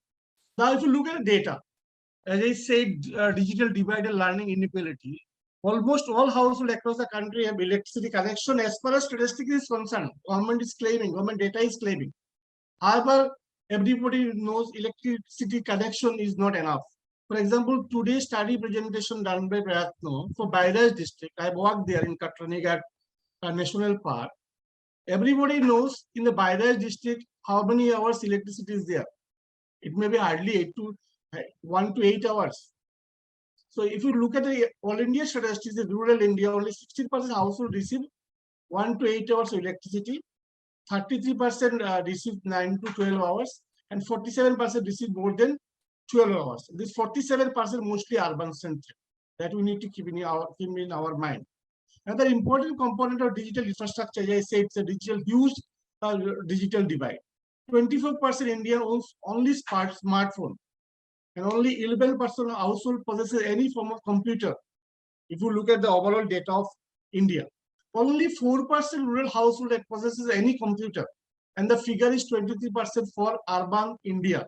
Now, if you talk about digital education, and you can see that only 4% rural household have computer, and those would be having computer in the rural setting. Again, most marginalized families would not be having computer. So if this is the rural situation, we cannot substitute school education with the digital education. And rural-urban divide is very stark across income class. Among the poorest 20% household in rural India, only 2% have access to computer. Among the top 20% rural household. From this data, you can infer that what is the situation of digital access to India. Now, if you again, there are some states like Delhi. I'm sitting in Delhi, so I'm privileged. But look at the situation of Bihar, only 5%, and Kerala 24%. They have access to computer. When it comes to usage, children even do not 9% can operate computer.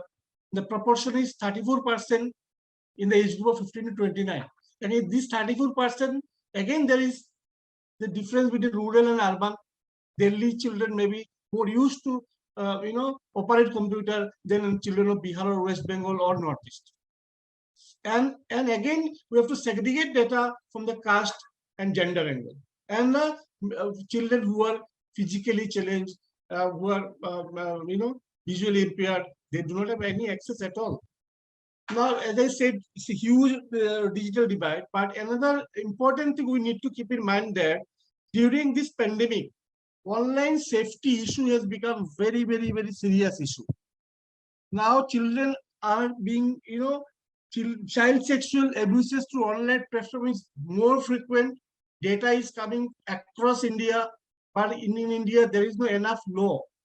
There is no enough mechanism in place to prevent online sexual abuses of children. This is a very serious issue, which is a research topic. I hope IIT Kanpur might take it up because they have the capacity to do it. Online safety issue is a very, very serious issue and which has not been taken up for research, policy, advocacy, and our laws are also not enough.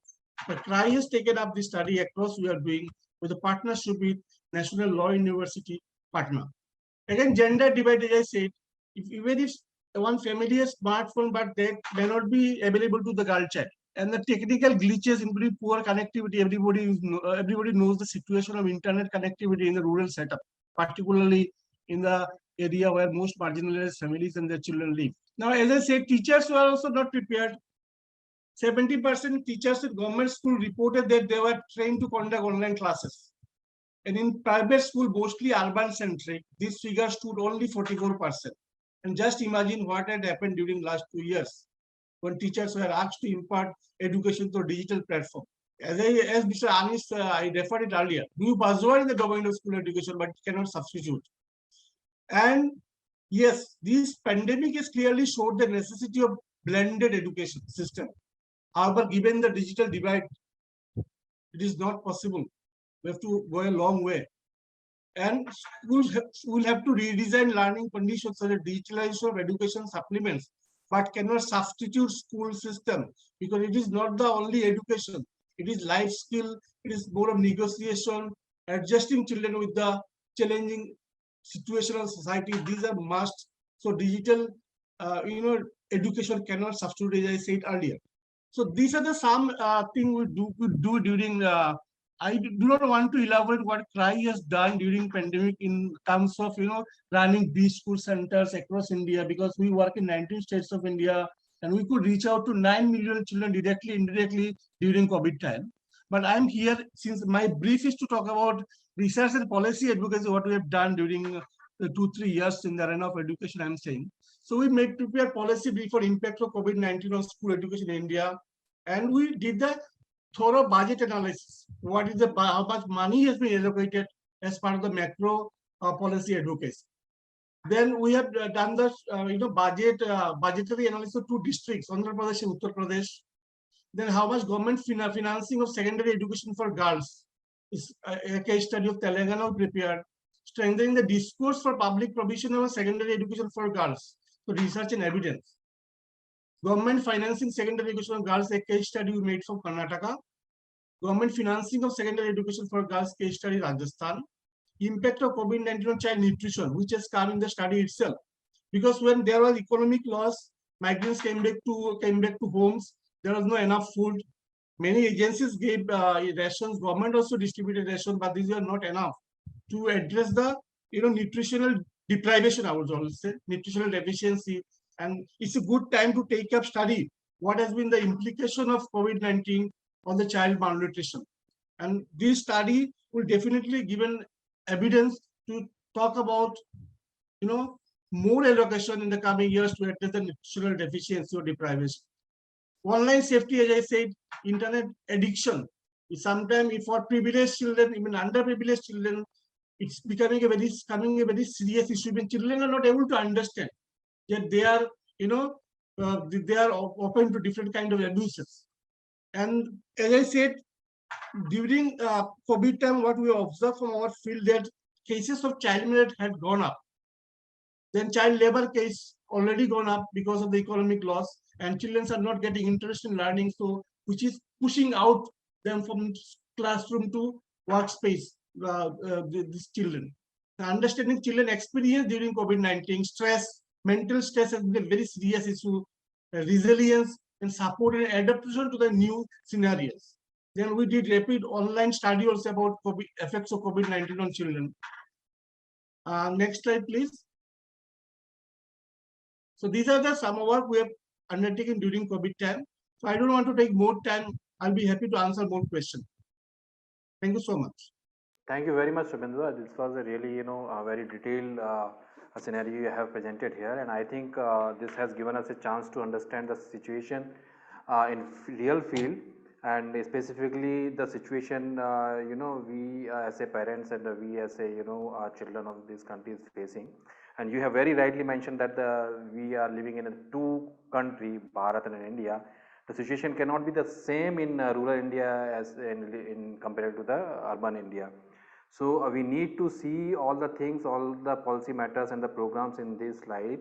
Otherwise, this will only be creating a divide in our society. So thank you very much, and I really would like to open the now this forum for the question and answer. So we'd like to take questions from the panel members as well as the audience. Thank you, Javed bhai. Thank you. Okay, so few questions which I have noted here. I think these questions we have received from the audience. From the Sian Tiasi, we have received the first questions, and this is about the children with the special need. So I just posed this question to the Anita ji and request her to answer. The question is, what interventions were used to try to reduce the learning gaps, psychological needs, etc., and what innovations were used especially for the CWT children for specific learning needs. Can you just share more on what you have found in your study and your work? So this is from the Anita ji, and later I would request the Krishna Mohan to shed a light on these questions. What are the situation at the field you have seen in the field? Yeah, so I think the question was Sean Tisney is actually a global advisor for inclusive education, and she's from CBM. I think the question was about the research, and it was not to me. I can see the comment there. So I request Krishna Mohan sir to please respond to that. Yeah. So what we have seen from our this thing study area, our focus our focus was not on what the interventions taken place there.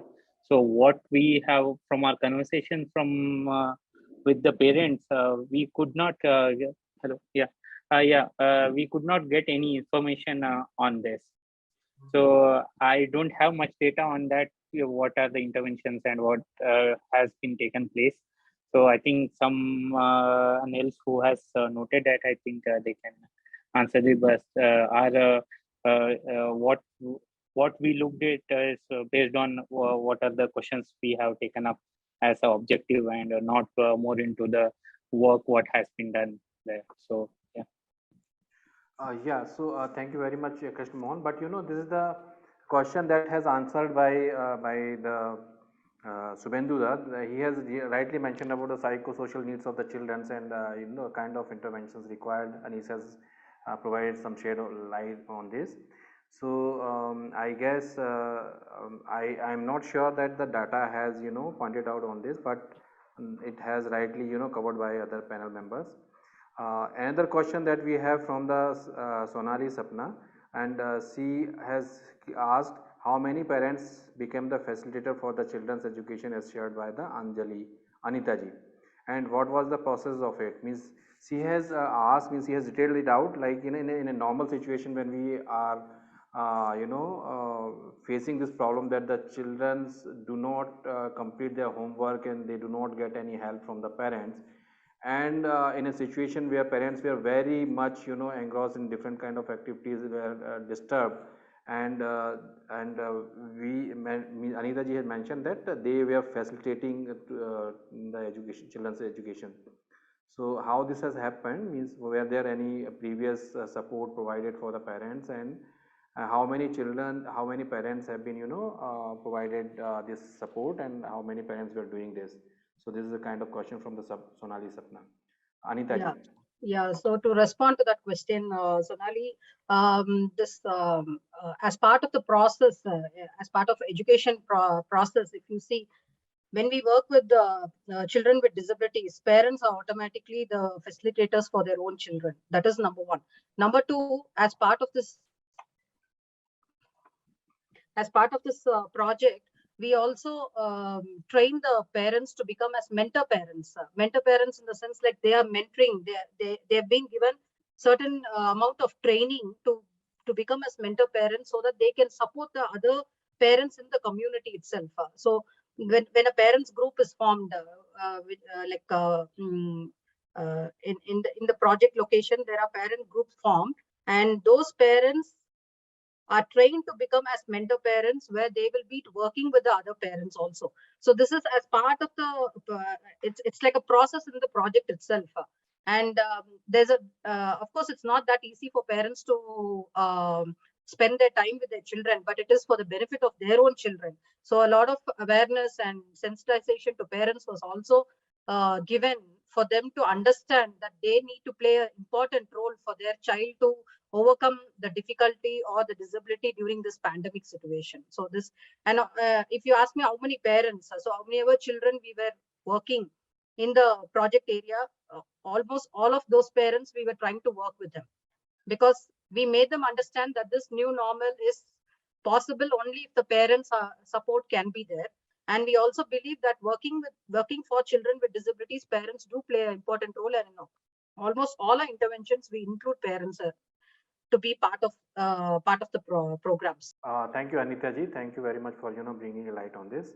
Another question from the Ajnesh Kumar. He speaks from the rural background, and he works in Ajim Premji Foundation. He specifically asks to help the children from overcoming from the learning loss. So this is a question for anyone who can take it. I think I can pose this question to the Subhenduda and then later to the Vijayadi. Learning loss, I think you can easily understand government Delhi. I can tell you about Delhi that 20% of children are not coming back to school. Yeah, that's now true. In every state now, that all India data has not come, and so 2 years actually students have forgotten many things. It has come out from many studies already, and children are really struggling to cope up with the syllabus in the schools. Those who are privileged children, they got some kind of private tuition also, all. But those who are from deprived and marginalized communities, particularly girl child, children with disabilities, they are not able to get anything. So they are not able to cope up. And you can understand those children, I'm giving an example, who are in class 8 now, and who did not get conceptual understanding in class 6 and 7 in maths and science, whether they will be able to cope up with the syllabus of 9 and 10 in the coming years. It's not possible unless and until government start Breeze School. From CRY example, we can tell you that we are running children activity center across countries. Over and above, we've been running Breeze School center to cover up the learning loss of the children. And what we have realized, first we started Breeze School center only for 6 months, but we have found that 6 months are not enough. Therefore, we are continuing with the program to prepare children for their new syllabus. So here, the intervention of NGO is very limited. Civil society very limited. Unless and until government deploys money in the Breeze School setting, is part of the Samagra Shiksha Abhijan. Breeze School system is there already. Special learning center. So government is to give more emphasis on special learning center, so that, or remedial education, so that children can cope up with the new syllabus. Otherwise, they will be out from the education system. So there is a need of research, evidence generation about the learning loss and learning deprivation. That will really help us to do our programming. Plus, it will help us to have meaningful dialogue with the policymakers. Yeah, that's true. Thank you, Shubhendu. This is a kind of questions for the policy advocacy as well, because the kind of intervention that the states are bringing in to cope up with the learning loss is really horrible. Means recently I have heard from the Mary that the kind of solution that the Karnataka government has provided, And this is the one kind of thing where the children, yeah, doing the two things parallelly, means they are also going to the bridging courses and also going for the classes that they are in at this moment. So I really wonder, means how they can cope up with this kind of pressure if they are not able to learn the previous things that they have already learned, how the new things are coming in. So this is one thing. And second thing, Rahul Varman has rightly mentioned that मैं क्या करूँ, मेरे सामने पढ़ाने से ज़्यादा महत्वपूर्ण ये है कि उसके घर में कुछ बना है नहीं बना, उसके घर में जो कुछ खाने के लिए दिक्कत है या उसके घर में कुछ और दिक्कत है, उस पर बातचीत करना ज़्यादा ज़रूरी है या फिर उससे सीखने के बारे में मैं बातचीत करूँ, right? So these are the really important points to think about, whether this is a time to bring this issue or to just calm down our children and help them to improve from the mental status they are in. And just I have to add one more thing. Yeah. Now, during COVID, there are loss of employments. Now, if you look at the global scenario of economic contraction and the inflationary situation of India, now you can see, go to any Mazdoor Chowk, you can see how many people are migrating in the rural setting. They are sitting whole day for work, and just imagine what is happening to their families.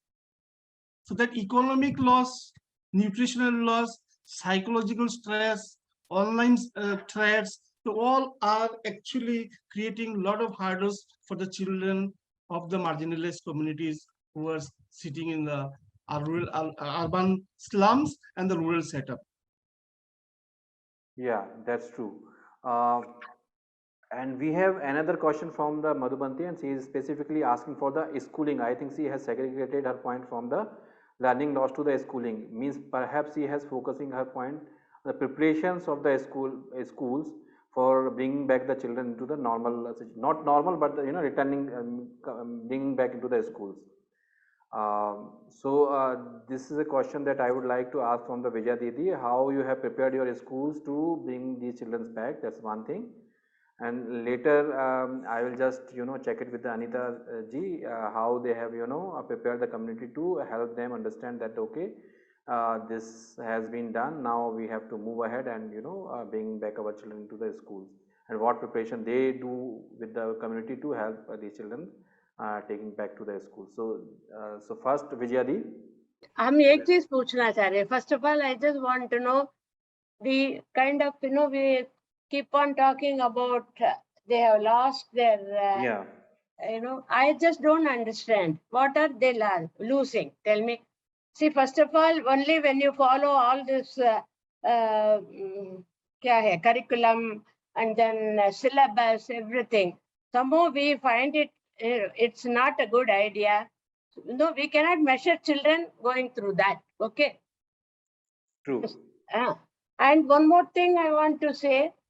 No, I thought that mainly I just want to ask this question.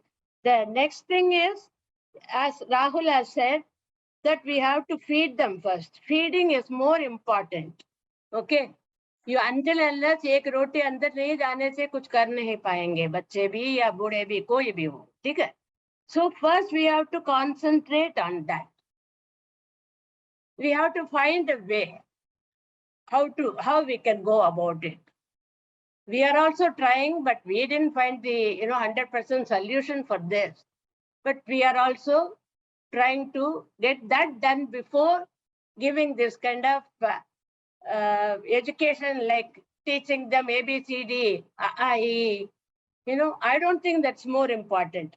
First, you have to teach them human values, and then we can go back. See, when they don't learn, I can see many students now. The previous batch, when I started working in Kanpur from 1968 onwards, 70 onwards, okay. So in those days, the students from IIT were very helpful. We used to go to the Battas, we used to go to the brick kiln construction site everywhere. But today, I don't find a single child from IIT. I'm not blaming the children. I'm blaming the whole system, okay? The way the parents are thinking about their children's future, and the way we are, so that the society itself has become very self self-centric, ekdam you have become so selfish, I can say. So we have to change that mentality first. Instead of talking about वो पढ़ाई में पीछे हैं, आगे हैं, that doesn't matter at all. That's what my opinion. Yes, of course, I agree with people. Children should learn. Children should get education, proper education. But we should not worry so much about they're lacking, there's lacking. Even our children, they lack.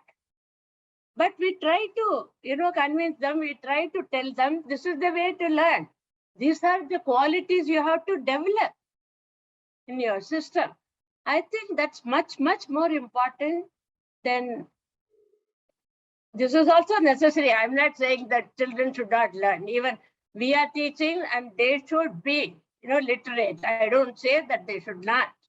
Then only they can analyze what is good and what is bad, okay? But too much emphasis on this kind of syllabus and education, I don't think, at least in our Brickles, the children are very different, and there are more girls. I can tell you, we have 60% of girls and rest are the boys in our schools. So the only thing we are trying to do is, of course, the girl, she works at home. She cooks for the family. She does everything. So that's what I told you in the beginning. We take the school to them. They don't come to the school. Even here in BSA, I told them, why don't you shift the timings according to the children's convenience? Instead of having this 9 to 3, they fixed 7:30 to 12.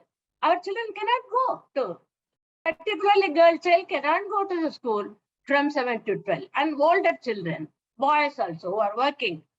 So we have to have some kind of, shifting this according to their needs, according to their requirements.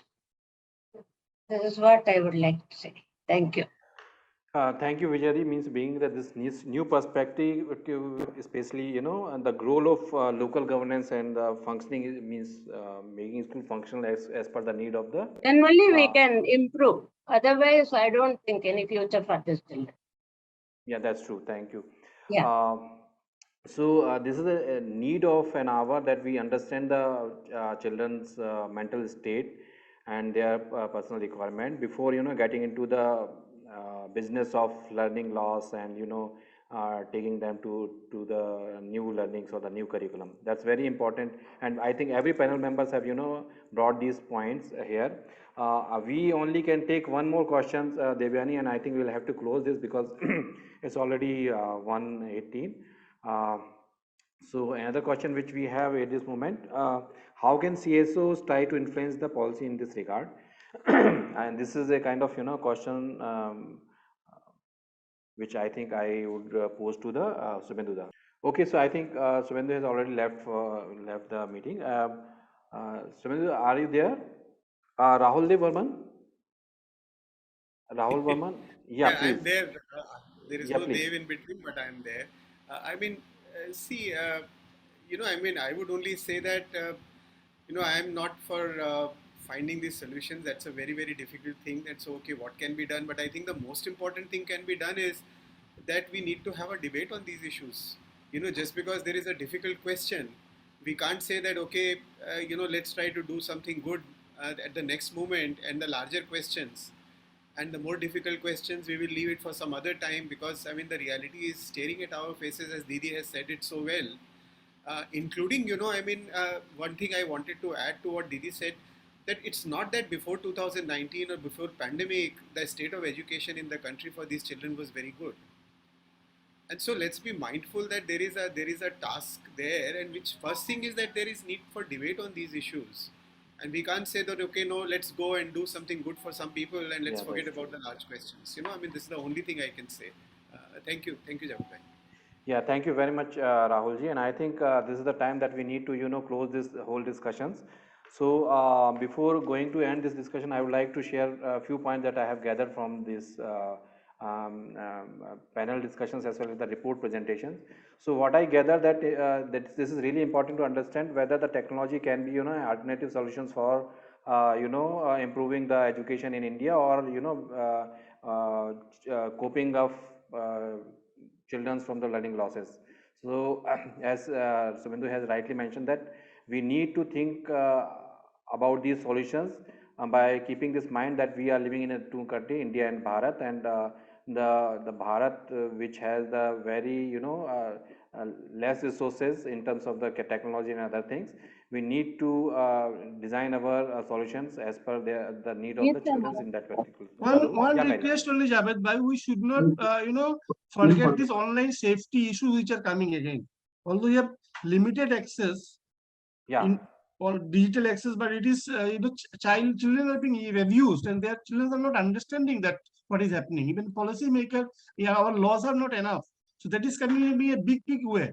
So while we'll be advocating for increasing digital expansion, we should not forget the issue of online safety. Yes, very pertinent issue, Sumindu, you have brought in, and this is really important. When we talk about the technology, this is not just about the access or the use of this, but also important to understand whether it's making worth use for the children, or worst use of the children, worst use. So this is one point. Second point is community support came out in a very big way. Where community, parents, civil society organizations have played a good role, engaging children into the learning loop, or bringing them back into the schools. But again, they cannot be substitute of the schools. This is clearly mentioned by all the panelists. Third point is we need to understand the requirement of children in every region. Like this study has conducted in a particular geographical region, where we are trying to understand the situation of marginalized children, marginalized labor children, and children with the special needs. So as Vimla Ramchandran has correctly mentioned in one of her study, and this has pointed out by a few panel members, that we need to conduct area-wise study to understand the situation as well as the impact of this COVID on our children and parents and the teachers. So there's a second thing, third thing. Fourth thing, as Rahul Varman and Subhendu has mentioned, that okay, we need to also work on the teachers' capacity, how to deal with the situation when children are coming back to the school. This is not the re-engaging children with the school, or re-returning school, right? This is a kind of new situation, and we need to learn how to cope up with this. So this is the fourth thing. And another thing that as mentioned by the Vijaya Didi, we should not be very much hurried to work on the learning loss or other thing. We need to understand whether the child has in her mental peace or not. So this is important to understand before bringing any solutions for them. Few more points that marked here, like language, fear of the future loss, re-engaging schools, and the returning back to the schools is not the same as the before. Online safety measures that mentioned by the Subhendu, that's a really important part for our future discussions. Similarly, the child nutrition is raised by some of the panel members. They said that okay, this is the hour for keeping our children healthy rather than thinking about the learnings and their losses. When it comes to the children with the special needs, it's really important to understand how it is complex, how much it is complex to understand their particular situation, specifically when they are in need for the physical support, but also the kind of mental torture happened with them during this time period.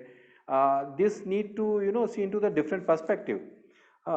This is another thing, and lastly, that Vijaya ma'am has pointed out that the role of decentralized planning, that's really important. If you can change your school timings or the kind of context you can bring into the schools, so that will help to calm down your children and helping them to learn better in future. So this has been a very difficult time, and our children are returning back to their schools. But we also need to be quite patientful during when we are, dealing with them.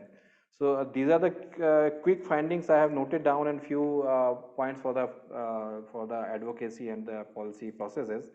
If there is anything that anyone want to share, else we would like to close this. So Venduda, you want to say something? Yeah, thank you very much, Pratno and Javed Bhai for organizing this. And this kind of study is required, and the study which has been done in the Bahraich region, Bahraich districts, and particularly it comes from the Tarai region, Bahraich, Sabasti, Gonda, Rampur. These are more, area where migration happens. And this they came to they come to Delhi and they go to different places, and most poverty-ridden area also.